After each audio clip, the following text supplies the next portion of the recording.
I got into a little bit of social media marketing, got into a little bit of crypto, and then eventually I got into day trading. And that is what I do full time. But that was, so my biggest profit day was $17,000. That was trading SPX. And then my biggest loss day was $11,000. And that was also trading SPX. How did that feel? Hurt. Yeah, I was hurt because, this was my biggest loss was actually like midway of my learning. So, once you feel comfortable, you think you got it. Yeah, you're like, I'm the best trader in the world. And then the market says, boom. Yeah. Fuck you. Fuck you, sit your ass down. And then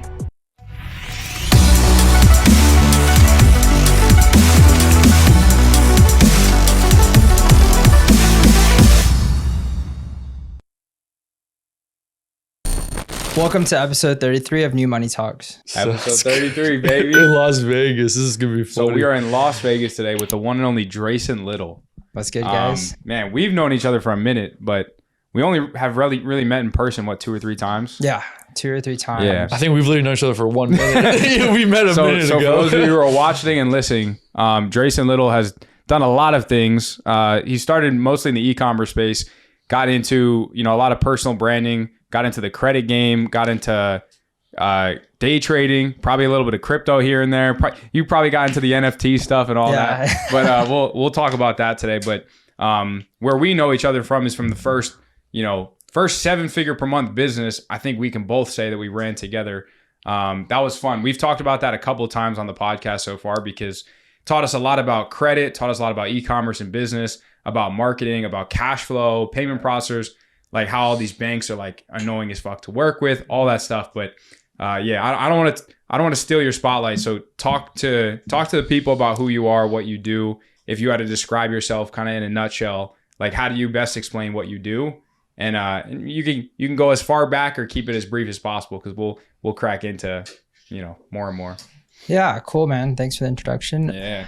So I would consider myself like a serial entrepreneur. Started in the e-commerce space, started the personal branding, and then we popped off with that dropshipping store that did that 7-figure month. And then from there, once COVID hit, I started to move away from dropshipping just because of supply chain issues, and I didn't want to deal with all of the delays in finding new suppliers because it was like really a headache trying to get fulfillment from China and other countries during that time.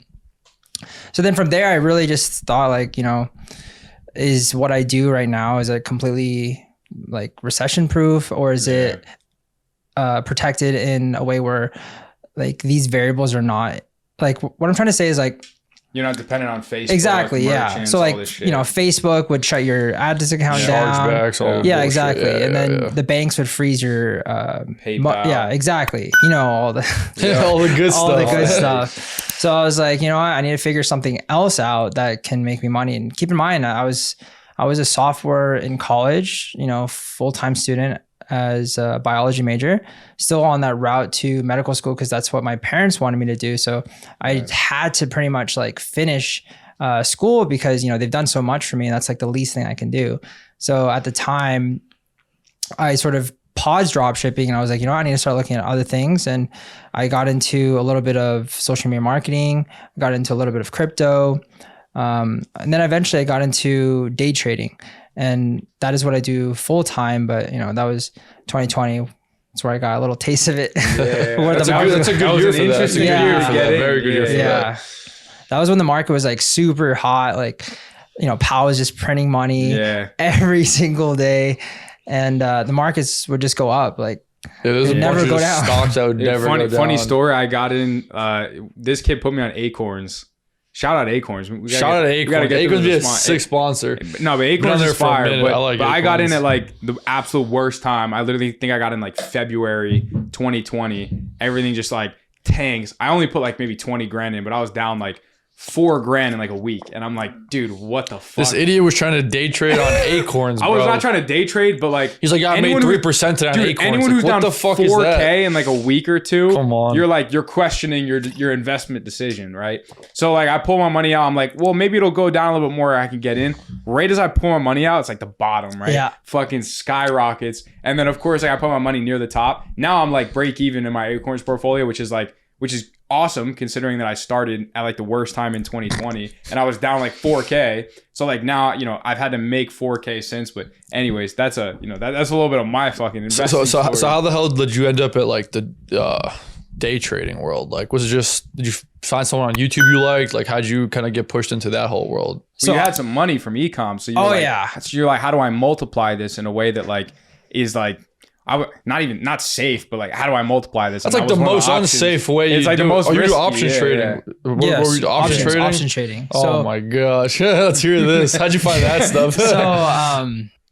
So I got into it March of 2020, and I had a few friends that were full-time traders at the time. Simon Lerner, he's based in Florida, and a few others that I met through some networking events.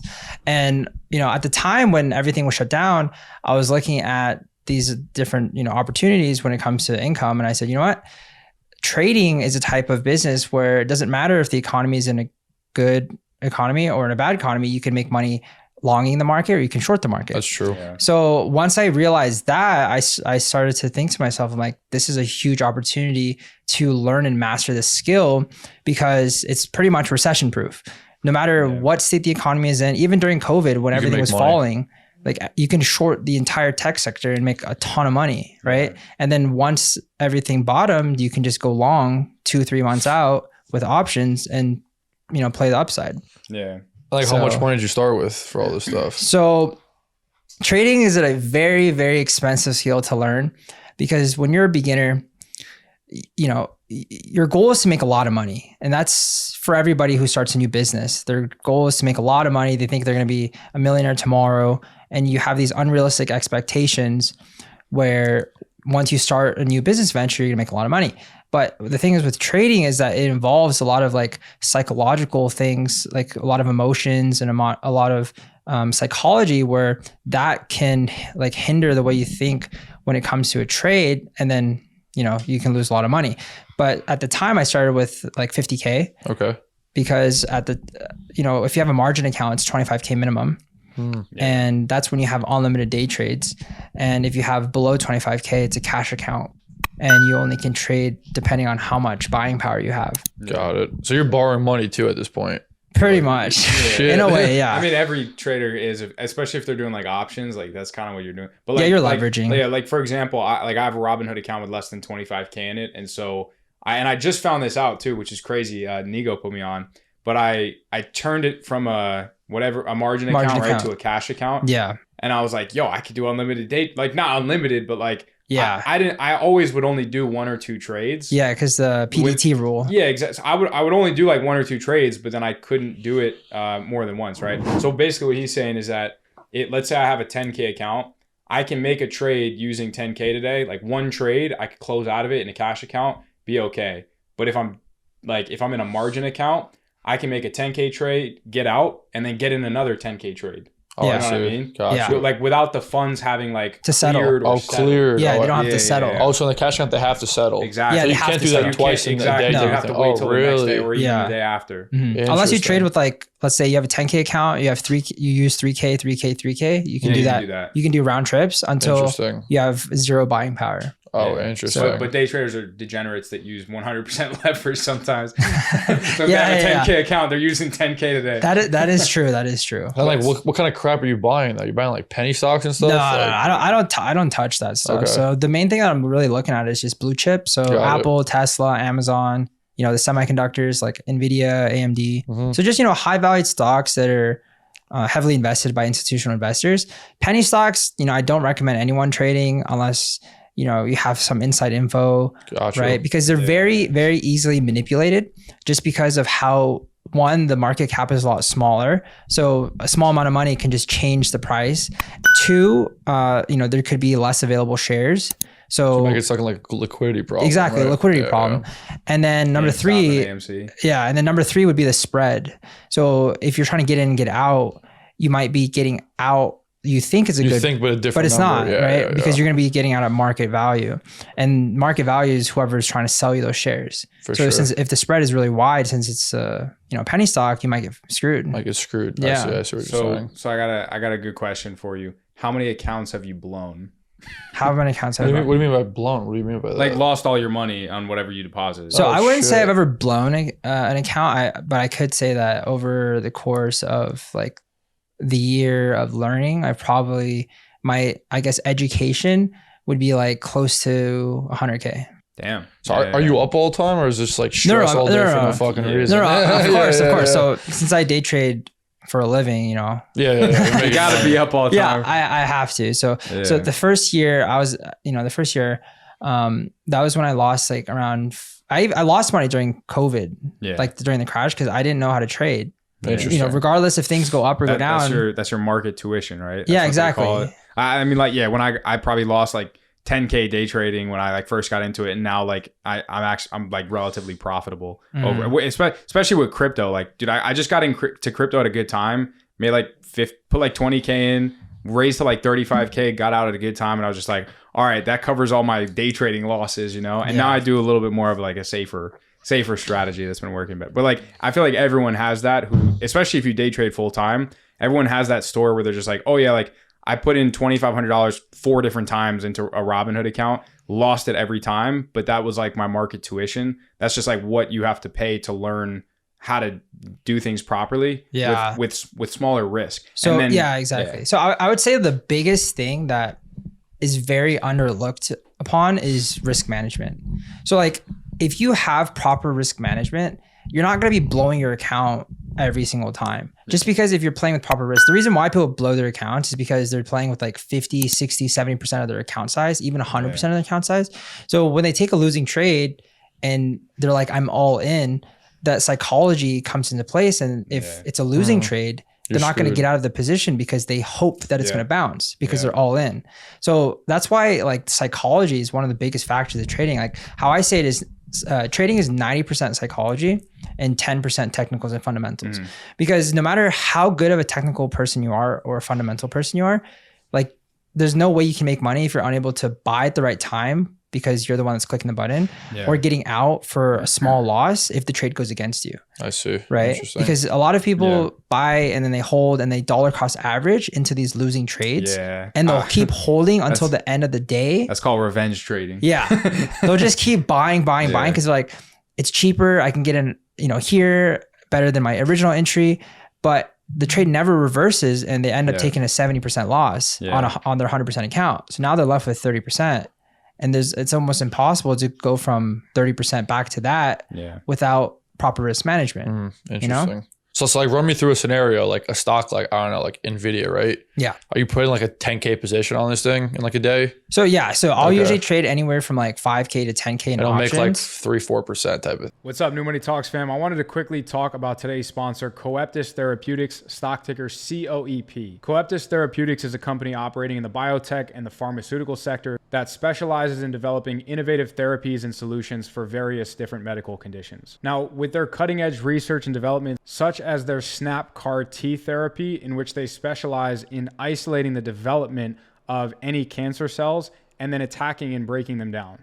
Coeptis Therapeutics aims to actually address unmet needs in the medical industry and help improve the quality of patients' lives. Now, to be clear, this is not financial advice, and we always recommend to do your own due diligence when investing or researching any company. But if you are interested in supporting a company that is supporting groundbreaking achievements in the medical fields and potentially capitalize on the upside and the benefit of their success, then definitely consider checking out Coeptis Therapeutics today. Again, stock ticker COEP.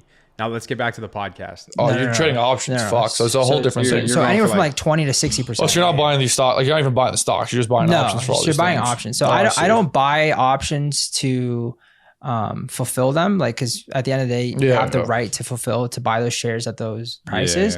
I just flip the premium. They're just trading through options. Gotcha. So I just flip the premium. I see. Yeah. So, I mean, I'd say options trading is probably, I wouldn't say it's the most, it's not the hardest type of trading, but it's definitely not the type of trading that you would want to dive into when you first start, just because of the volatility in the option contracts. And if you don't understand, psychology, fear and greed, your emotions, your P&L can drop very fast. You're going to sell for a loss, and then the trade goes the way you want it to go because you're not really preparing yourself for that emotional pain. So what does it all mean? What's this emotional pain? Like, give me like an example of what the fuck you even mean by that. Sure. Yeah, So like when you're down 30% in your Robinhood account. So like, why would you stay in that though? well, that's what I'm saying. It's all about the psychology, because people think that if they own something, that it has more value to it because they own it. Even if the trade is losing, they're holding on a losing position, but just because they're holding it, they have higher beliefs that the trade will inverse and go in the direction where that's going to make But that's the just money. like they're like Exactly what they think, right? Yeah, that's it's what like they their think. opinion. Yeah, That's like a human factor. Like we all. So then, what's the inverse of that? Pretty much. The inverse is getting out of the trade like being too at your greedy. proper what? Like being too greedy and not getting out when you should get out. Well, that too, but the proper way to do that is to have risk management and to be getting out of the trade at a certain level. So like if this goes down to this thing, I'm just getting out. You get out. Period. Yeah. So you already have Stop losses. predefined rules that you have to follow. And are you like automating these with like limits and everything, or are you just kind of like on the fly doing these things? So I'll calculate my risk before entering a trade. Okay. So, and during the trade, I can also calculate my profit, just depending, because with options, you can look at, you can break down the contract and see if this stock goes down $1, how much my premium is going to lose. Oh, interesting. Yeah. And if it goes up $2 or $3, how much I'm going to gain. So if you already have predefined risk before entering the trade, then your likeliness of doing what I just said, of just keep adding to a losing trade, is not possible. Like it's just not possible. So you're buying like and selling all day. It's like literally day Exactly. trading. Like you're not holding it past like the next day. No. So like, depending on what the chart says, because sometimes I'll do swing trading and I'll position myself for like 2 weeks out, depending on if the stock comes into a major level or like an important level, like the 200 moving average, or, if SPY drops $20 in like 4 days, maybe you see a potential bounce because it's so oversold. And I'll position myself for the swing trades, but most of the time I'll do day trading. So I'll look, pre-market from 5:30 Pacific time. I'll usually be on the charts for about 30 minutes to an hour. So you got to wake up earlier too. Yeah, for that. you got to wake up. Because we're in Jersey, early. we're lucky. Damn. Yeah. I didn't think about that. Yeah, So- dude, I woke up today to check my Robinhood account. And I'm like, fuck, I could have got out like when it. I didn't even think about that. Damn, you got to wake up at 5:30 for Yeah. that shit. Yeah. Damn. So routine's also super important in trading, because if you don't have a set routine in your life, then your trading is going to be complete whack. I see what you're saying. So you want to make it like literally like a whole system from like A to Z type of thing. Exactly. And Yeah. the only way to like learn that system is just to go through the trenches and to just get smacked by the market. Yeah, over Right. and over again. Exactly. Because that's the only way you can learn, is through experience. 100%. So you know how when people mark up a chart and they have like, let's say they have like a 2-to-1 risk to reward ratio, how does one establish that? Like how is someone like, oh, this is likely to hit a 2x target, or it's just as likely to hit a 2x target as it is a, let's say a 1x like loss in terms of ratio. So if a stock comes into an important level, right? Or if it's about to have a breakout, which a breakout is a strategy that people use, where if the stock goes to that level multiple times, eventually they're going to have enough people to push it above or below that level. Yeah. So most of the time when those breakouts occur, I would say 70% of the time, depending on market conditions, they're a success.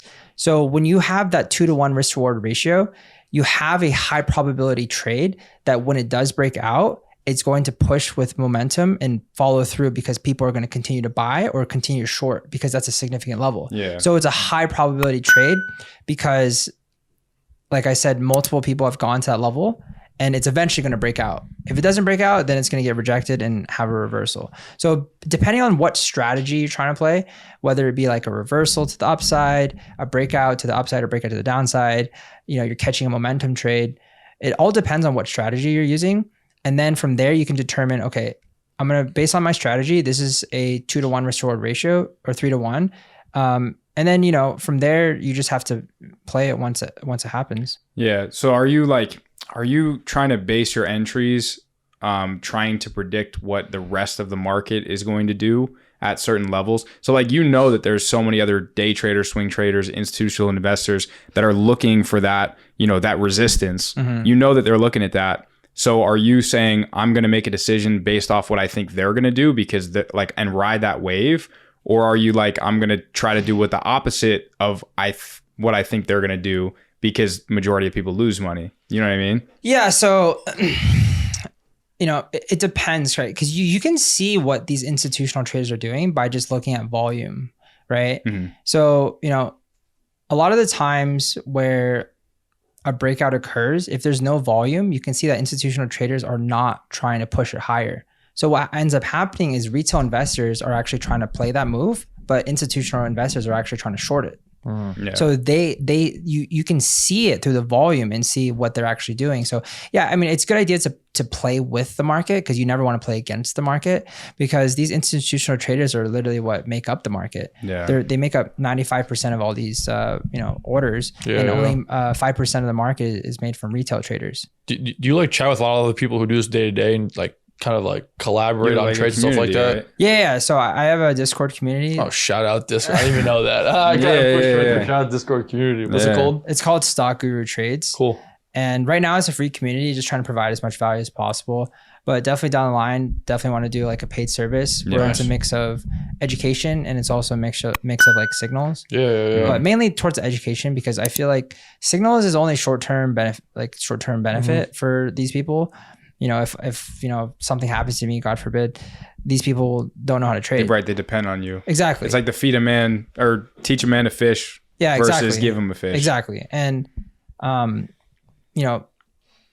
that's my goal, is to just build a strong educational community around trading stocks and just finance in general, just to be more financial literate. In this market, because there used to be this guy. You ever heard of Timothy Sykes? Yeah. Literally, like I was like Tim probably Sykes. 13, 14, Tim Sykes, whatever. Same idea. It was just like we teach and then we'll have the courses on top and like I guess there was no Discord back then, but like same concept. Yeah. You remind me of that type of thing. That's pretty sick. Like he was big time. I think he still is. I don't know. No, I mean he's doing some good things with the money too. Like he has Karmagawa, which is like it's like basically a non-profit organization to help with pollution and all this. So he goes and travels to places and he'll like fund a school in Nepal, or he'll go and clean a river in Africa. You gotta go clean a fucking river in Africa, cool buddy. Stuff. You gotta get the Discord subs first. You gotta get Discord subs up. Yeah. But yeah. Do you like this more than Shopify, e-commerce, all this type of stuff? Yeah. You do? So like with trading, the cool thing about it is you don't have to trade every day. So you don't have to work. So basically what I mean is you don't have to trade every day. You don't have to work every day. When you're actively trading. Now, if I once I start growing the Discord community and all that stuff, of course I'll have to be more active, right? But trading, like you don't have to trade every day. Like you can trade twice a week or 3 times a week, but play with bigger size. So once you have a little bit more capital, you're able to play with bigger size and only look for like A++ setups. Interesting. And only trade 2 or 3 times a week. So you can make like 5 to 8K type of thing per trade. You make 3-4 of those, and you can make like, a lot. Like depending on capital, right? Like if you trade with 100K, and you're going for 30% moves, that's 30K. The 30K, right? So you made another 100K in a month. If you do 3 of those in a month. Yeah. Instead of being up at fucking midnight doing your Facebook ads, because you know that like tomorrow you're gonna have a high ass fucking CPA. What platform do you do all this on? So I do mine on interactive brokers. I wouldn't recommend Robinhood for anyone because they suck. You can't do market order. It's like for beginners, like they gamify it. They make it look like it's really easy. Or you get the green and the red, and they don't even have like the candlesticks. They just have like a line. Yeah, exactly. And but they make it so that people that don't have a lot of money can come in and think they can make a lot. Or like it feels more like a game than it does like, hey, I'm using my money. Yeah. So like Robinhood is pretty much a perfect app for retail traders. Most retail traders lose money in the market. So like, why do you need to build an app that's going to be sufficient for retail investors if they're not doing it right anyways? So it's like they'd rather you lose money on their app. So they're Citadel or whoever's managing their orders make money, and they don't care. They want you to just trade bullshit left and right. And it's such a clean and like simple user interface. Easy. The worst thing about it is you can't market buy or market sell. Like you have to do limit orders. So if something is falling and you're trying to get out, you can't get out. Yeah, like sometimes you can't get out. You can't get out because the option, or like even shares. I mean, I think shares you can market sell out, but for options, since it's volatile according to them, you can't even market sell. So like you're just trying to keep changing your order, changing your order. Really? And it won't sell. It won't sell because the price keeps going down. So you have to set your limit order like below what it's at. So when it does drop, it'll fill you out. Or had it set before it starts dropping. Exactly. Yeah, exactly. That's a mess. It's awful. And then their interface is easy, but it's just like awful. So that's why I use interactive brokers. I'd say like TD Ameritrade's really good. It's like another. It's I'd say it's relatively easy. A little bit more, I'd say intermediate when it comes to the brokers. Interactive brokers is very, very like advanced just because they have a lot of options that you can customize like everything. Got you. And you can completely tailor your whole entire setup. But with like TD Ameritrade, it's a lot better than Robinhood, but it's not as advanced as interactive brokers. Yeah, it's kind of like the next step up after Robinhood. I feel like everyone just goes to TD Ameritrade. Yeah, or Webull. And you can Webull also too, you can also do Thinkorswim where you do like the paper trading. Like Charles Schwab or whatever. Too many people do that though. They make money. Paper. Mad funny. Sorry to cut you off. Good. You know Investopedia? I think so, like the website Investopedia. I had an Investopedia account when I was in like middle school. And sometimes you look back because like it's always like $1 million in an account, and you can look back and it's like 50 million out. You bought Apple for like nothing. And you're just like, you threw in a bunch of cash. Apple at 16. We actually can learn shit from that too. Like honestly, the lesson I learned is don't day trade, just hold shit for a very long time. Good companies for a long time. Like shit will grow. Like obviously you're not gonna make 30% in one trade, but like over time you'll make money. Interactive broker is good. Like I know you can borrow a lot of money from there. They give a lot of like high yield too on like just cash in the account and everything too. Very good. So it's like all very good for that. They just have high trading fees, but that's it. Oh, they do? Yeah. How much is that? Well, it depends on how many, for me, it depends on how many contracts. Oh, interesting. And but they can add up. So do you factor all that crap in into like? Not really, because it's like it's like, you know. So your processing fees on Shopify. Like less than that. Yeah. Oh, really? Okay. Yeah, like. It's just part of the game. Do you ever factor in like short-term capital gains too and stuff like that with this type of stuff? Well, all of it's short-term capital gains. That's what I'm saying. So it's like if you make a... Well, it's income. It's be income tax. Yeah, that's true. So it's like, since I trade through a company, I don't trade through my personal. Right, because that's another thing you can do. Through an LLC, it's like only 15% or something for like short-term capital gains or something like that. It's less than the 40%. Because if you didn't have it set up the way that you have it set up, then you got to pay like 40%. I think the biggest difference is that you can... write off your losses.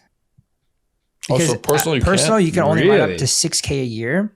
Interesting. What? Yeah, and then you have to carry it on to the next year and carry it on to the next year. So it's useless. Because if you do, when you do multiple if you do day trades like round trips and you take a lot of losses, you can't write off those losses. So they have to carry on to the next year and to the next year, to the next year. Oh, but if you do like an LLC or something? Yeah. Oh, interesting. I didn't even know that. That's good to know. Yeah. Unless you classify yourself as like a day trader on your personal, like with the, when you're filing that you're a full-time day trader under your social, then maybe you can write off your losses, like all of them, because that's your job. Yeah. But, to my knowledge that it's only up to $6,000 a year. Interesting. And then with a business. See, that's sauce right there. If you're in the Discord, you can learn that real quick, Yeah. Join the Discord. So I want to pivot the conversation a little bit. Talk to me about personal branding and how the hell you got to over 100,000 followers over the past couple of years. So I think this started 2020, 2021.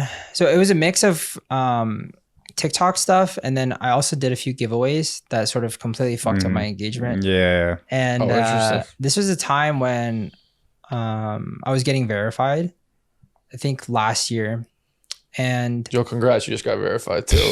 Yeah. Dude, you couldn't have just waited a year. It's only like $15, $12, whatever it is. $8 a month, something like that. So then after that, like I just did a bunch of giveaways mixed between that and then also just TikTok content. I think TikTok throughout 2020, I grew that to almost 70K. So maybe some followers transitioned from there to my Instagram. But I think, what do you use it for though? So TikTok, I did a lot of finance credit stuff. So I was just talking about like different hacks of like credit card points, like Amex points, travel hacking, just the difference between, like investing in a Roth IRA or traditional IRA. Like just, kind of like basic the Graham finance. Stephan OG type stuff. Yeah, exactly. Just basic financial education. Yo, he's in fucking Vegas too, right? Oh, Graham Stephan. That would be a tough one. Yeah. They're all here now. Yeah. Graham, Stephan, Andre. Hormozy, right?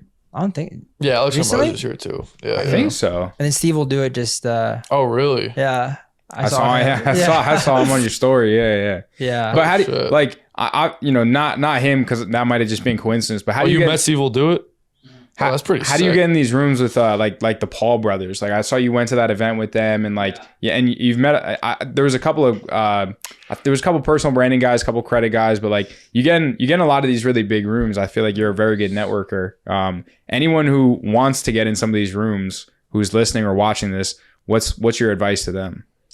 I think it's a couple of things. So you just have to, like, if you see an event, you have to just go for it and try to just get in. So that was like an exclusive event, that Jake Paul party. And that was like my first like big event that I got into that I wasn't even invited to, but I saw someone posted about it on their story.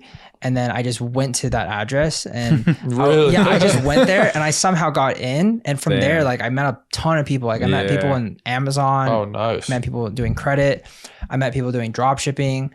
And then like Azadi or whatever, Azadi, the guy. What's up, New Money Talks fam? Did you know that over 35% of American households carry some form of credit card debt, and over 60% of those households live paycheck to paycheck? Well, if either of those two statistics apply to you, James Jang and his team over at Limitless Financial Solutions have a solution for you. Now, James offers a variety of services such as his semi-passive Facebook automation stores, such as his credit funding services, and his credit repair services. So whether you're looking to get your credit right, start a new business, escape your 9-to-5 or the rat race, and build a semi-passive income stream using the powerful vehicle of e-commerce, I would highly suggest clicking the link in the description below, talking to one of James's team members to see how they can help you. So if you are interested in working with James and his team over at Limitless Financial Solutions, make sure that you click the link down below and make sure to tell them that New Money Talks sent you so you can get that New Money Talks discount.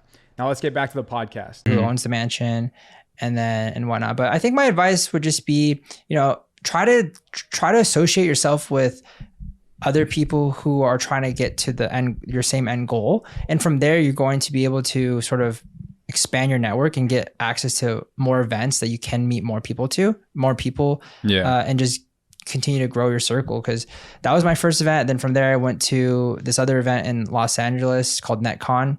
And that's where I met Simon and a few other people. And then from there, it's just piggybacking off the same group of people. And it's like through those people, more people. And then at the end of the day, everyone knows the same people.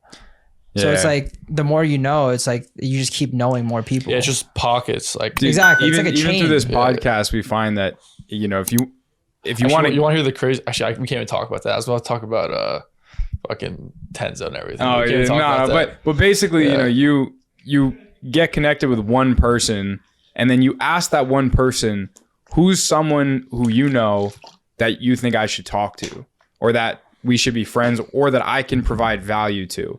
And then they're always going to have someone that they can recommend to you that's like, oh, take this guy out to coffee, or I'll give you his phone number. I'll put you in a group chat. And then that person, you say, connect me to one or two people that you know that I can do the same thing with. And then all of a sudden now 100 people, and half of them have 7-figure plus net worths, and you get into these rooms that you have no business being in. Yeah. But like you just have to put yourself out there, and you have to like I don't want to say like we want to make it a priority to network, because like this is one thing we talked about with Dan is like you have to be selective with who you're networking. Dan's the op. Dan hates networking. Like everyone comes to Dan. Suppose that's what he told me. It's like 48 laws of power. Like you don't want to be in every single room. Like you want to know the right people, like an exclusive amount of people that like just enough to where you're connected to whatever they're connected to, without having to go there or do that, or like waste time just like DMing people all. Like that's not what you want to do. You want to just be in the right rooms at the right times, and then make sure that you're gaining from that, and that whatever group that you're with is also gaining from it. Yeah, like I would say, the first thing you want to do is like once you want to grow your network pretty big, and I would say trim the fat over time. Yeah, and I think that's because Dan started this whole entrepreneurship. Like everybody knows Dan. Talking about DeSilva? Yeah, DeSilva. Yeah. Like everyone knows Dan, but like that was when he was like doing he was doing public speaking, he was doing events, and like everyone knows Dan. But then over time, as I assume, different businesses, he just grew like up. niche down. Yeah, he grew up and then just also niche down. He started to trim the fat, and because maybe people were just toxic to him, people were just betraying him, and through that's when you start really isolation and try to close your circle and make it like only literally a group of 5 solid people, and then like that's pretty much it. That's funny. Yeah, Tony, Kevin Kim. Yeah, the whole 9. Yeah, Dan's an interesting fucking character, man. Yeah. We did a whole 2 hours with that guy. Like I don't know. He probably watched half of this shit sometimes. Dan pretends like he doesn't watch this crap. Like I know he pretends like he doesn't care about us. Like when his videos coming out, the 3 of us were in a group chat like all day. Dan's like, we're blowing this up. I was like, all right, relax. But he's like, it's kind of crazy. I've never like worked with someone who's just like so what's the word? Like he's just like on the ball at all times, like when he's locked in. Like dialed in. The guy's just dialed in like 24/7, like nonstop. Like and like if you don't like answer him quick when like it's like you should be answering quick, he's like, yo, what the fuck? Like faster. And then you'll text him today and he'll get back to you like 3 months from now. If you're not like in a dialed in moment, but like literally it was like a 3-week period where we're just like putting out mad videos of him and he was like, yo, like come on, more, I need more. And then it just stopped. And I was like, yo, what? And he was just like, oh, I'm like work capital. And like doing something else now. It's like, it's cool to meet people like that though, who are like on like different wavelengths, stuff like that. Cause like, then you see like in your own business, right? You're like, yo, wait, should I be more like that? Like, what can I take away? What can I take away from that? Obviously, you don't want to be exactly like that, but like, hey, maybe being dialed in for one thing for like a week is actually very valuable. You get a lot of shit done, you know? Just closing out the rest of the world. Well, you're probably the same with these trades, right? Like you pick like that 2 days in the week and you're just like, I'm dialed in on some of these trades. Like I'm focused, you know what I mean? Just like locked in, do a few lines of Coke and everything. Don't do that. No good. No. How'd you two meet? Sorry. Through Light Drawing Pad. But like, how'd you guys like find each other? Through like my Instagram. Yeah, like it was, I think 2018. Yeah. Or 2019. It was way back. I think it was like end of 2018, which is crazy. I'd probably only been in e-commerce for like a year. Yeah. So I think that was at the time when I was doing like gray hat products. Gray hat products. Like were you like porn and stuff like that? No. like Gucci branded earpod cases, right? Like that type of stuff. And also like the fake AirPods. Yeah, black pods. Yeah. And then at a time like designer bags. Yeah, what are you gonna do? I remember those. They sell them on the street in New York, so it's like it's a difference. Right? And all in Europe. I can attest to that. Yeah. I'm curious. There's probably some stores that actually Wish.com rips with that type of stuff. Oh yeah. Peter, yeah. He lives here. Oh really? Yeah, he's he always throws parties. Oh it's shit. called the Wish House. Yeah. Interesting. It's in Deep Henderson.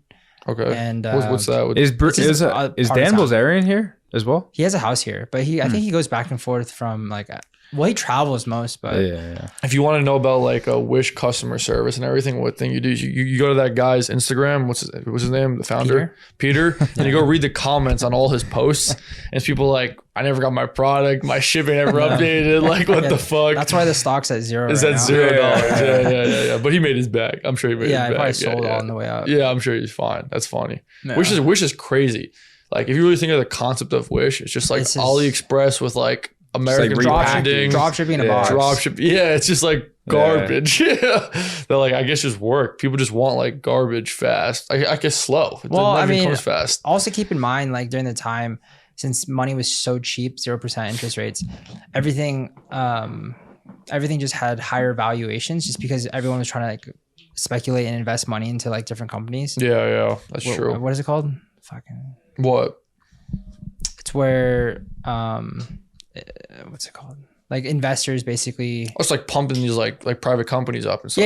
Yeah, exactly. Yeah. Pumping these private companies, but since 100%. Since money was so cheap, economy is great. That's why they had such a high. It's valuation. All fake valuations. It's like it's like I'm doing $10 million in revenue a year and I'm worth $5 billion. Yeah. And it's like, how'd you do that? Well, I just raised from Drayson Horse, raised $500 million. Like that's how I did it. Well, like that's like not how business works. And that's how you end up with a 1 penny stock in a sense. Like literally it's worth like the 10 cents probably. But yeah, like e-commerce is in a weird spot right now. Yeah, like definitely in a weird spot. I know guys still kill it with dropshipping and everything too, but like it's cool seeing guys like grow up and like go into like more real e-commerce is real, but like realer industries. Like obviously like investing and day trading stuff like that. I'm trying to get Kyle out of the whole fucking dropshipping world too. Like maybe you should do day trading over here. Stay in Vegas, day trade with Drayson. I'll have better luck in the casino. In the casino. Did you do a lot of crypto too? Not day trading, no. Okay. See, the thing is with crypto is that crypto is like, it's very volatile. So there's so many like false breakouts, and there's a lot of manipulation just because I wouldn't say it's as regulated. It is regulated, but it's not as regulated as stocks, especially in the US. And since crypto is a global market that anybody can trade crypto, there's like Asian markets, there's like London markets. Yeah, it's 24/7. So like you can be in a trade and then overnight Asian market says, okay, we're going to buy Bitcoin up 10%. Literally. And then you get liquidated from your short, and next thing you know, it goes all the way back down to your entry, just because of the volatility and the manipulation. Yeah, so I don't really trade crypto. You can make a lot of money with crypto, but it's like crypto is like you're really looking for like momentum trades. When you see like everyone buying at like a significant breakout level, you just ride the wave. 5-10% on that coin, and you can use leverage, so 10% leverage or 10x leverage, so 100%. Then if the coin goes 5%, you're making 50% on a 5% trade. You need to join like those groups, like those pump and dump groups and everything too. Those actually work. Coin like and Dogecoin. The meme coins. The meme coins. Those low key used to work back in the day. Like they used to like say buy this one and like here's the price that you like get out at. It'd be like a Telegram group chat with 5,000 people in it. They're like, oh, we're gonna pump this. And they used to literally see like on CoinMarketCap, we were like, whoop. It's like, what the fuck? Yeah. That was when the market was good. Literally. That was like 2020. Like 2020. Yeah. 2020 was a crazy year because it's like everyone's shitting their pants, but it's like the best time to start buying stocks. Yeah. Like when everything's just like, I think we talked about that once on this podcast. I don't remember with who, but like when shit's just tanking, that's when you want to go in. Just basically buy when others are fearful and literally sell when others greedy. I mean, same with crypto, right? Like everyone's buying Bitcoin at 60K, 65K. Oh, it's going to 1 million. Like, shut the fuck up. You're an idiot. You know how like why don't you buy it with $1,000 like 2 years ago? Yeah, exactly. I mean? And people are bag holding at 69K like a bunch of idiots. Like they're telling their family, buy ETH, it's going to 10K. Well, like your barber's buying Ethereum, you're like, all right, that's what you know. I gotta get the fuck out. My mechanic is buying it, so it's like, same. I mean, even with like the pot stocks, like pot stocks back in the day had like the massive run, and like I was talking to my barber, and he's like, I put money into pot stocks, and it was like the top. Like that's it. Now all of them dropped like 80% valuation. Jesus. All right. So what does a day in the life of Drayson look like? So day in life is I'll wake up around 5 to 5:30. Just depends. Bullshit. Because if you do the fucking trades, damn, that's why. That sucks. That's so fucking early. Sorry, keep going. Nah, that's great. So I get my early coffee, all that stuff. Do my little morning routine for like 15 minutes, and then I'll hop on the computer around 5:30 to 6. Just depends on when I wake up, because it's not exactly every single day. It's like 5 o'clock. Sometimes I sleep in a little 30 minutes, a little 45 minutes. And then, but I'm definitely on the computer before 6. And then I will do some, technical analysis, look at some news, see if there's any thing that changed overnight, because anything in this market can change. Putin can bomb Ukraine again. China can bomb Taiwan. Anything can happen, and you have to be really up to date with news, because that's plays a big role in the market. Then from there, I'll look at my 3 to 5 stocks out of my 20 stock watch list to see, out of these 20 stocks, what is my main focus today. So I'll dive down in those, and then I'll do some technical analysis. I'll chart levels, and I'll also do this the night before, but I'll do it the morning of to confirm if anything changed overnight. If it did, then I'll have to go back the morning of and then, change some things. Then, I'll trade for like 2 to 4 hours, depending on if I make a move. 6:30 to like 8:30, I'll hold the trade for 2 hours, and then if I'm satisfied, I'll get off the computer and I'll start my day by going to the gym, and then I'll gym for about 2 hours, and then from there I'll either run some errands, sometimes go grocery shopping, and then from there, recently I've been going to WeWorks because I've been building this course out for trading. That's cool. So I've been going there after the gym. I stay there for like 4 or 5 hours. I was filming a bunch of videos, and then now I'm just editing them. And then, go home, make dinner, and then get ready for the next day. And then so you get out of those trades though, like within those 2 hours, right? Like you're in and out within that 2 hour period. Sometimes it could be like, so today I traded snow, it was like a 15-minute trade, but it was like 70%. Jeez, what the fuck? What's Snow? Snow. It's a tech company. Oh shit. Yeah. It's called ticker Snow. symbol is called Snow. I think it's called Snowflake. Oh, Snowflake. Yeah. But I've heard of that. but the ticker symbol is SNOW. interesting. Damn. And, So 15-minute trade, 70%. Really? Yeah. Not bad, eh? Yeah. So like 5K size, what is that? Like 30, like 3,500, something like that. Yeah, I don't know. Don't do mental math here, but dude, like, theoretically, that's a nice day trading is a nice day because some people can just get in and out in like an hour and like that's your work. But on the bad day, it's like a bad day. Well, I mean, the thing is, it's like on a bad day, depending on like what's your bad day, right? You quit like you lost like 3, 4, 5K today, and then you just quit. Well, so like every trade around. So since my target profit is like anywhere from 50% to 100%, depending on the options, because options have different expiration dates. Mm-hmm. So I usually trade weekly expiration dates, and they're less volatile than 0 dates. 0 dates are super volatile. But anyways, I'll usually, after like, if I take 2 losses in a row, like I'm just going to call it a day. Like I don't really look at P&L based losses, like, cause in the end of the day, my position sizing is like anywhere from, like up to like 5K ish. Sometimes I go up to 10K, just depending on what I'm trading. Yeah. And then I'll do like 10 to 20% stop losses. If I take 2 losing trades, like I'm done. I'm calling it a day, because there's no point in just trying to chase the loss, like trying to chase your losses and try to make that money back. That's where you lose like more. Like you lose like 2K pretty much. Yeah, like 2. 2, 3, something like that. And you're just like, all right, fuck this. Exactly. I'll do tomorrow. Exactly. Yeah. And then sometimes I won't even trade. Like if sometimes I will be on the charts. I'll look at the chart for like 2 hours and I don't see anything. Damn. And I'm like, all right. Sometimes I'll even stay there till 10 or 11 o'clock Pacific time. So like almost 4 hours, 5 hours. Yeah. I don't take a single trade and I just call it a day. Got it. Yeah. So it's like discipline is one of the most important parts of day trading, or just trading in general. So you're pretty much like hunting. You just like watch. What's up, New Money Talks fam? Unless you've been living under a rock, if you own an e-commerce brand or you're looking to get into e-commerce, you've probably heard of this incredible tool called shophunter.io. Now, ShopHunter has an incredible algorithm that actually scrapes information and data across millions of different Shopify brands for your personal gain. Whether you want to spy on your competition and see how much money they're making, or whether you want to see what products they're uploading for products that you can sell on your own website, ShopHunter's got it all. Once you sign up and make an account, this is what the dashboard looks like. You're going to have a top performers section, which is my personal favorite, and also my ShopHunter section. And under top performers, you have top stores, top products, and top tracked. Now, top stores will actually show you the highest gross revenue generating stores over the last 24 hours across millions of different Shopify brands, so that you can see what's working for them, what products they're selling, what niche they're in, to reverse engineer what's working and to get inspiration on what products you can sell.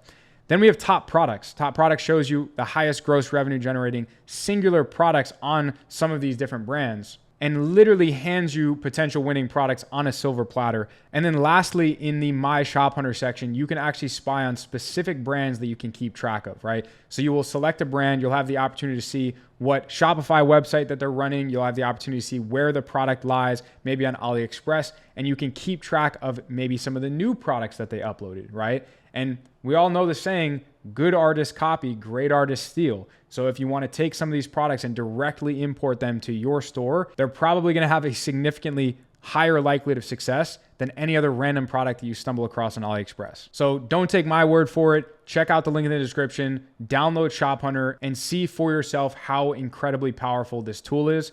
Make sure that you mention that New Money Talk sent you, and the ShopHunter team will take care of you. Now let's get back to the podcast. Like, when can I get into this? Dude, that's so tough. Like marking the charts, staring at the screen, and just like having the discipline to not get in when you like, because dude, if I have a plan and I'm like, I'm marking this up, I'm just looking for like the closest opportunity to get in where I wanted to. Like if I'm spending all that time, I'm just gonna pull the trigger on something and roll the dice. Well, that's roll the dice, problem, buddy. Trigger happy. Yeah. Well, no, I mean that's why I don't day trade. Yeah. So I mean that's why most day traders fail, is because they're unable to be disciplined enough to stick to their plan. Number one, so their plan could be, when am I going to enter this trade and when am I going to exit? Like what's my stop loss?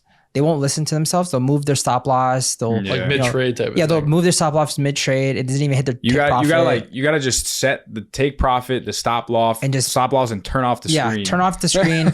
Put your freaking hands on your ass, or put your ass on your hands. So either I made it or I didn't make it. It's like just yeah. You definitely have to watch it, but being able to stick to your plan is just so important, because in the end of the day, you don't have a boss, right? You're your own boss, so you set your own rules. Yeah. If most of the time you're not in those conditions, like when you're trading, you're not going to follow your rules, because you're going to try to cheat yourself and be like, all right, I'm going to take profit here, or I'm going to get out here because I'm scared. And you have no one to say, if you do this, I'm going to fire you, right? Because you're your own boss. Yeah. So it's like you have this like freedom of trading whenever, whatever. But if you're not unable to discipline yourself and to, maintain those rules, you're just going to fuck up and lose a lot of money, because you can't even follow your own rules. Literally. Yeah. Right. All right. I got a question I got to ask for the shorts. What has been your biggest profit day and your biggest loss day, if you don't mind sharing? Yeah. So my biggest profit day was $17,000. That was trading SPX. And then my biggest loss day was $11,000. And that was also trading SPX. How did that feel? Hurt. Yeah, I was hurt because, this was my biggest loss was actually like midway of my learning. So, once you feel comfortable, you think you got it. You're like, I'm the best trader in the world. And then the market says, boom, fuck you. Fuck you, sit your ass down. And then 11K loss. So then I was like, fuck, I just lost a Rolex. Like, then you start like comparing money to like objects, and you're like, then it could take a toll on you if you're not really prepared for it. But yeah, 11K was just fuckery. Yeah, that's the one thing that's nice about e-commerce. If you have a profitably cash flowing business, is you can set it up in a way that like, it's automated and you don't have to be staring at Facebook ads at midnight, and it can be profitable. And it's like, I know that tomorrow I can't lose what I made in the last month. You know what I mean? Whereas in day trading, like you can consistently make money for an entire month, and the last day of the month you just have a couple bad runs, and you just lose it all, and it just wipes you out. And that's why discipline is so important. Yeah. Is because you can be profitable for 6 months. You can make 6 figures in 6 months. Yeah. And you can lose it all in 2 days. Just because you can be such an idiot.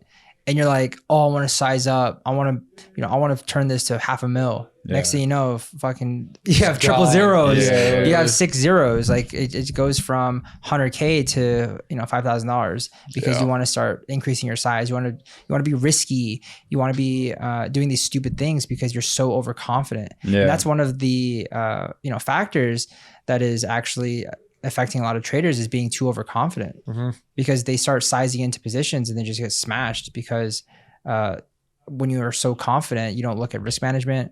You don't look at other things that may blind your vision. You just think you're the best trader in the world and just get slammed by the market because you're blinded. Yeah. Literally. Right? So do you also have a long-term investing account, or you just? Yeah. So, strictly S&P 500, QQQ, and then speculative stocks such as like, I consider Apple speculative just because it's tech. Apple, Amazon, Nvidia, AMD. Yeah. And then, the blue chips. You looking at real estate? Chips. Real estate coming up. I don't own any real estate right now, but real estate coming up. Probably going to start with some multifamily units and start diversifying money into that. Yeah, for sure. Yeah. See, QQQ, it's the best. Everyone buys QQQ. Yeah. I've had it for like 20 years. I want to talk a little bit about the Discord community. So like our buddy Andrew, who we've had on the podcast, shout out Andrew. He just popped off on YouTube and he's just been ripping it. Like I think has 4 videos, like 5K subs. Dude, like he got to like 7K. Really 7K? I have 7K. It took me 4 years. He got there in like 8 weeks. No, that's crazy. Even faster, no. It took like 8. It took like 8 weeks. He put out 4 videos, pretty much. That's all he did. Yeah, 4 videos over the course of maybe 4 weeks, and he got like one of them just popped off to like 100K. Anyways, he's probably got 500 paying members in there right now. That's crazy. At like $100 a piece. Yeah, that's what I'm saying. Like 50 racks a month, and it's like Hustlers University, where it's like it's $100 a month. the value that he has in there, it would be so hard for it not to be worth $50 a month that it's, or $100 a month, that it's such a great business model. Yeah, it's like $3 a day. No one's complaining like, oh, I didn't get $100 worth of value from this. And if people drop off, they drop off. But it's like, it's genuinely a good value exchange for like the price. Exactly. But it's so scalable. Like they jump on maybe 2, ask me anythings or weekly calls. Yep. And then they might have a couple of case studies and launch a few PDFs a week. And I don't mean to make it seem like I'm undermining the value that's being provided, but it's not a lot of work and it's so much upside. So like, talk to me about your strategy behind how you want to grow it and like what the vision with that is, because I think it's fine to share that with the people who could be community members, because you're like, hey, I'm making money off this, but I also want to talk to you about the vision on how I want to build this and why it's going to be so good and why it's going to be worth your time to jump in, So I think since, investing in day trading is probably one of the hardest skills to learn. And since I've gone through the trenches and my business partner, Najib, we've both gone through the trenches, we wanted to start a Discord to, teach other people what we've gone through so they don't have to go through that. So they can, they don't have to give up on trading because they've done the same things that we've done. Like we were fortunate enough to have capital to keep on going. Imagine, you have 10K and that's all you got and you blow through it. Yeah. You're done. You're going to probably give up. Right. Yeah. So, when you have a Discord community and just like mentors to just be there, not like holding your hand exactly, but just to assist you, you're going to be more likely to continue on the path of learning how to be a day trader, and you're going to have a less likely chance of giving up. So in our Discord, we want to provide, value with like charting, understanding news, understanding fundamentals of companies, and making sure that, they're educated enough to actively trade in the market. And the biggest thing that we try to push is the psychological aspect, because that is like literally the biggest aspect. Like the market trades off fear and greed. Intraday, even during COVID, like you said, you sold the bottom. Right. Market trades off fear and greed. And that's just how it is, because people are scared when institutional investors are buying, and then people are greedy when they're all selling, and that's just how the market works. Yeah, it's funny because like if you go into all these like dropshipping courses, they have that one module that's just like mindset, and like in the dropshipping ones, it's kind of like funny, but like in the trading ones, it's the most. Dude, that's 80% of the course. Like you don't laugh at that. You watch that thing, you take notes on it 6 times, because like that's literally all that trading, and whether it's long term or short term, it's just like stick to the fucking plan. Exactly. Remove your emotions and like stay disciplined. Yeah. It's unfortunate that the units of the game is money, because if the units of the game wasn't money, then there may not be that emotional factor. But since most of us, we're working for money, right? Yeah. Like a lot, especially, retail traders, that they work at their 9 to 5 and that's all they got. They got to pay their bills. So it's even more of a problem for them, because that's all they have. And if they lose it, they're like, oh shit, like I can't pay my bills. Or I can't do this. So it's like it's more of a, oh fuck, like I got to get in my position or whatever. You almost have to think of it as like learning an instrument or like learning a new sport. It's like you're not afraid to go out on the soccer field and like trip over the ball, because there might be a physical consequence, but there's not a monetary consequence to you like sucking or like falling on your face to learn something. But like that's how you kind of need to treat it. It's like when you learn a new instrument. If I'm learning how to play guitar, I'm going to suck the first couple times I try to learn these songs. I'm going to have to go on YouTube. I'm going to have to learn all this stuff. But like me sucking doesn't lower the amount of money that's in my bank account. Yeah. That's the thing that you have to differentiate. You have to almost take yourself outside of the money and just like almost treat it like a video game, but like treat it like a very serious video game that you it's like, I got to win. Yeah. I'd recommend like if people who have low capital want to get into day trading, like I wouldn't get into options. I would try to actually learn how to trade the indices, but it's called a proprietary firm. And basically you can buy a 50K account, 100K account, 250K account for like $500 to $1,000. And the reason why it's set up like that is because 99.9% of people who try to pass that challenge, because it's like a challenge based test. If you pass the challenge twice, you get funded. Oh, interesting. So you can pay like $200, $300 and get a 50K account and you have to pass the challenges with having proper risk management. If you're able to complete these challenges, you get access to that 50K. Where can you find this? I had a couple of friends that actually did What's that. it called? It's like FTMO or something. So FTMO is one of them, but I don't think that one's good. The Funded Trader is really good because I think they're based in Florida. FTMO is based in Europe. So how does it work? Like you pay $200. Yeah. So and like give you 50K. Yeah. So like you'll have a like demo pass the account, test. right? And it's through like MetaTrader. Okay. So it's like in a way it's Forex, but it's, you know, you're still trading the S&P. You can still trade the Dow Jones. You can still trade the NASDAQ. So you pay the, you know, $300 for a 50K account, and you have to be able to achieve profit within 30 to 45 days. So that's 8 to 10% without losing more than 6% per day. And then your max drawdown is 12%. So let's say make it easy. You have a 100K account. This is a fake 100K though, right? Fake 100K. Okay, So yeah. the challenge, the stage is fake 100K, but it's linked. So it basically shows are you credible to manage your money? Because they're basically fronting you money once you pass the challenge. Also, they'll give you money. Well, they won't give it to you. They'll just give you access to an account. You can't withdraw their money, but you could trade with it. And then bi-weekly, you can make withdrawals. So, you know, if you're new to trading, this is really good because you have an incentive to get better because you're able to get funded. Oh, and your interesting. risk is very minimal because you're only upfronting like a couple $100. But a couple $100 gets you access to 50K if you complete the challenge. Also, if you complete the challenge, they'll give you real money. Yeah, they'll give you a real account which is with 50K, crazy. and they'll do an 80-20 profit split. And if you're consecutive over like 2 or 3 months, they'll do a 90-10 profit split. Oh, so that's how you can start 90%. making money. That's how you Exactly. can You start get, making money. wait. That's So on the 80-20, you get 80%? You get 80%. What the Because fuck? they're making all their money off signups. Because I did this. like the statistics. $200, $300 signups, this type of Yeah. thing. Do most So- people fail that? Most people fail. So I did the math. So like, let's say 3,000 people pay for that for like $200 or $300. It's like 600. That's like $1 million. Yeah. $1 million. $300 bucks. $1 million, like 900K. 3,000, yeah. then 900K. And let's say only 1% pass. Oh yeah, you're So chilling. what is that? 150K. 3 people funded 50K. So 1%, that's 30. That's 30. 30. Right? Out of Is it 3,000. 30? So that's 1.5 30. mil. 30 people. Yeah, 30 people pass. Then out of that is 1% that actually get withdrawals. Jeez. So their risk is so limited. It's not even a full person. No. Yeah. So their Holy risk is shit. so limited because they're racking in all the signups. And, you know, it's a great tool to take advantage of if you can do it and pass the challenge, you know, but the company is making money regardless. Like And what's they it don't called? care. Wow. It's called the Funded Trader. The Funded Trader. Have you Interesting. considered doing that, or have you done that? No, I've Yeah, can we strictly set been that up? And why not? Jesus. Like what's the risk? $200? No, there's no risk. Yeah, the sign up is your risk. That's So it. why wouldn't you do that?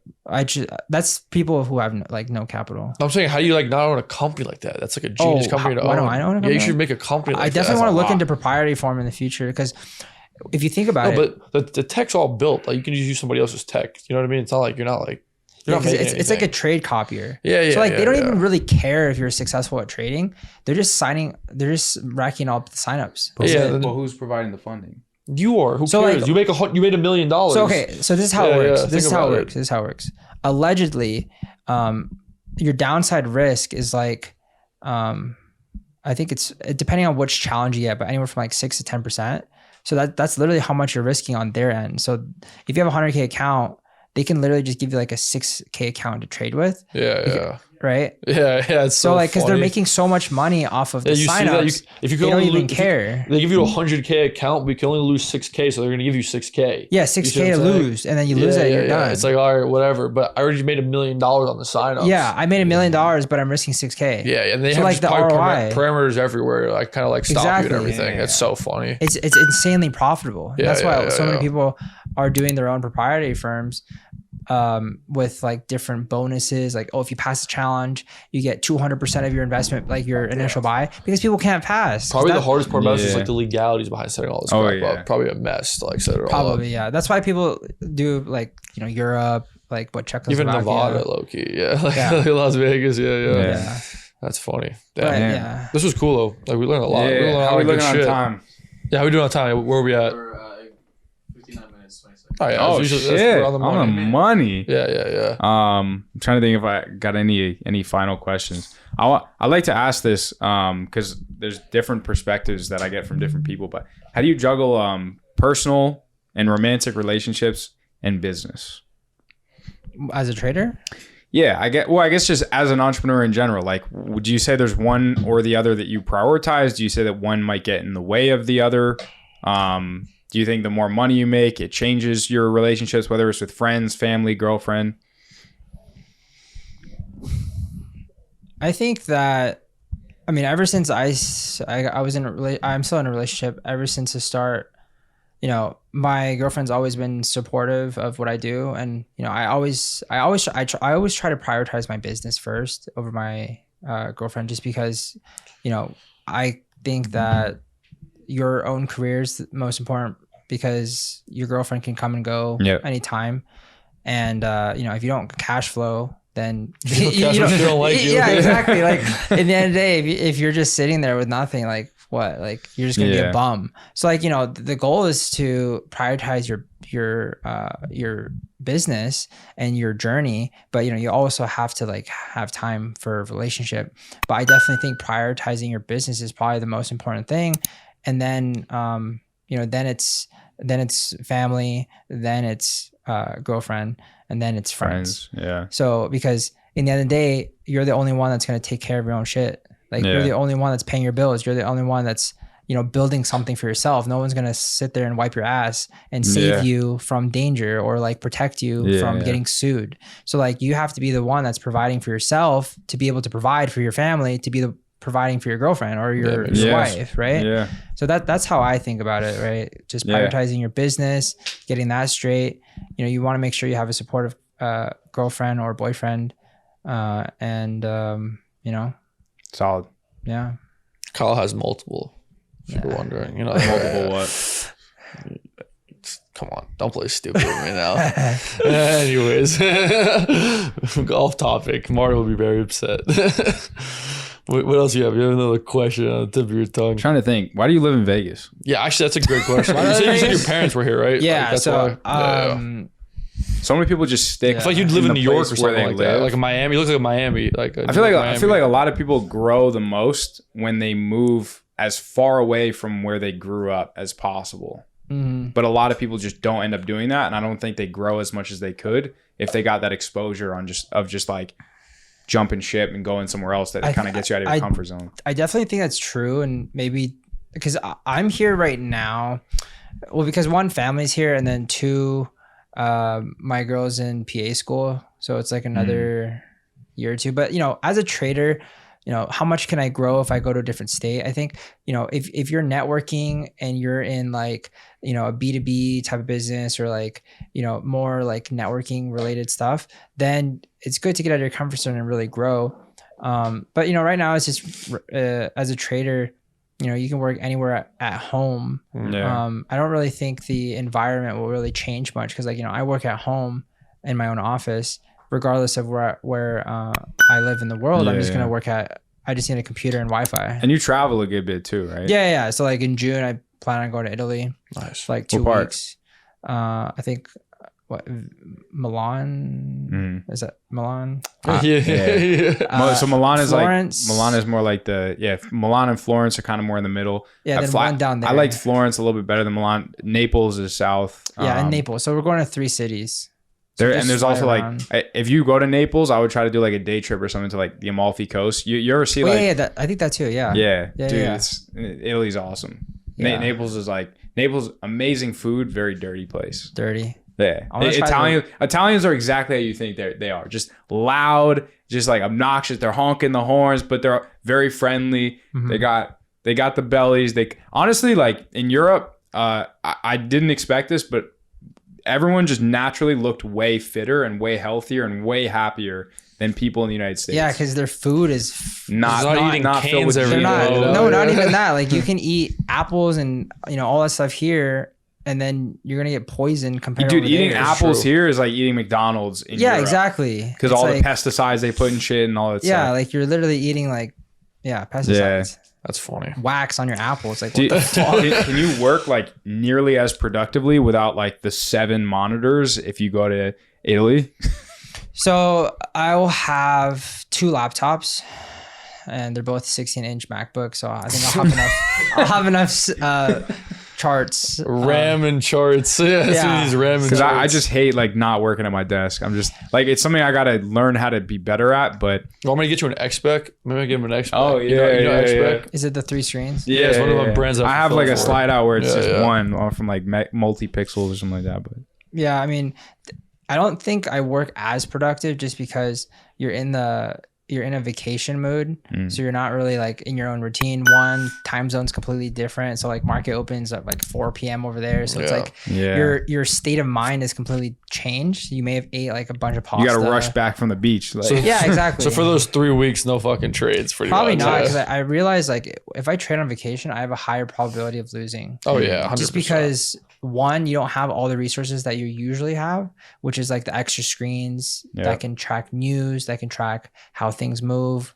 And then 2, maybe the Wi-Fi is not as good. And then 3, like the screens are not as big. Sure, they're big screens, like 16-inch laptops are. This really good. This matters to you. Yeah, you know, you can't see matters.